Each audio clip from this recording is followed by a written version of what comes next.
guys. Nah, nggak kerasa banget nih kita udah sampai di bab 9 di matkul sejarah Afrika yang berjudul Afrika di Eropa dan Amerika. Nah, jadi langsung aja, bab ini mengungkapkan pengaruh signifikan Afrika di Eropa dan Amerika pada periode perdagangan budak transatlantik. Perdagangan ini menciptakan diaspora Afrika yang besar, membawa pengaruh budaya dan kontribusi tenaga kerja ke dunia barat sambil memperkuat dinamika sosial dan ekonomi di seluruh Atlantik. Perdagangan budak dan diaspora Afrika selama abad ke-17 dan 18, jutaan orang Afrika dideportasi ke dunia baru sebagai bagian dari perdagangan budak transatlantik. Mereka dipaksa bekerja di perkebunan gula, tembakau, dan kapas, yang menjadi fondasi ekonomi kolonial di Amerika. Nah, perdagangan ini tidak hanya mengubah struktur demografi nih teman-teman di Amerika, tetapi juga memperkuat perekonomian di Afrika Barat melalui partisipasi penguasaan lokal dalam perdagangan budak. Kehidupan orang Afrika di dunia baru, orang Afrika ini diperbudak di Amerika, menghadapi kondisi kerja yang keras dan dehumanisasi sistematik. Namun, mereka juga membawa tradisi budaya seperti musik, agama, dan masakan yang mempengaruhi masyarakat di Amerika. Munculnya komunitas Afro-Amerika menjadi fondasi untuk perkembangan budaya Kreol di Karibia, Brasil, dan Amerika Utara. Afrika di Eropa, kehadiran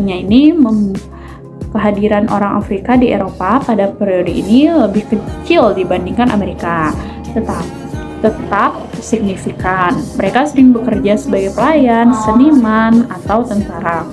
Nah, gambaran Afrika di Eropa sering dipengaruhi oleh stereotip dan rasialisme yang dikembangkan untuk membenarkan perbudakan.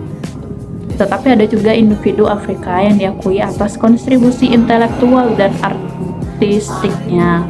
Budaya dan warisan Afrika tidak hilang dalam diaspora, tetapi berkembang melalui adaptasi dengan konteks lokal.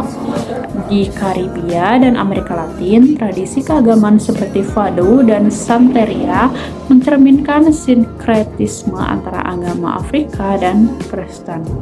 Dalam musik, instrumen, dan ritme Afrika menjadi elemen inti dari genre seperti jazz, blues, dan samba.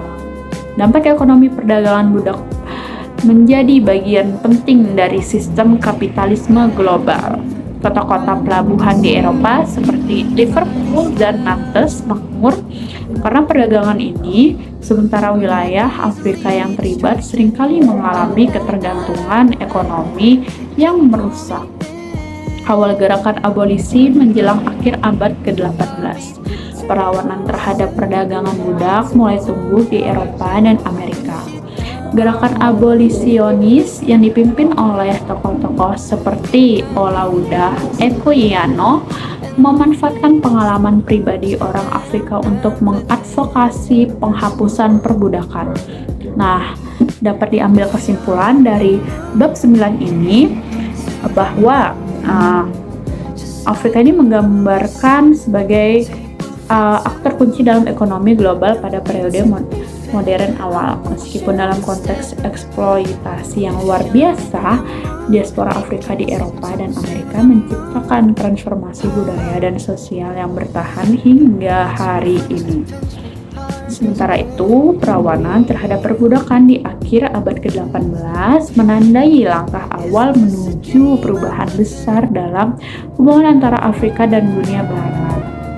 Nah, sekian bab 9 yang telah saya sampaikan. Terima kasih dan sampai jumpa.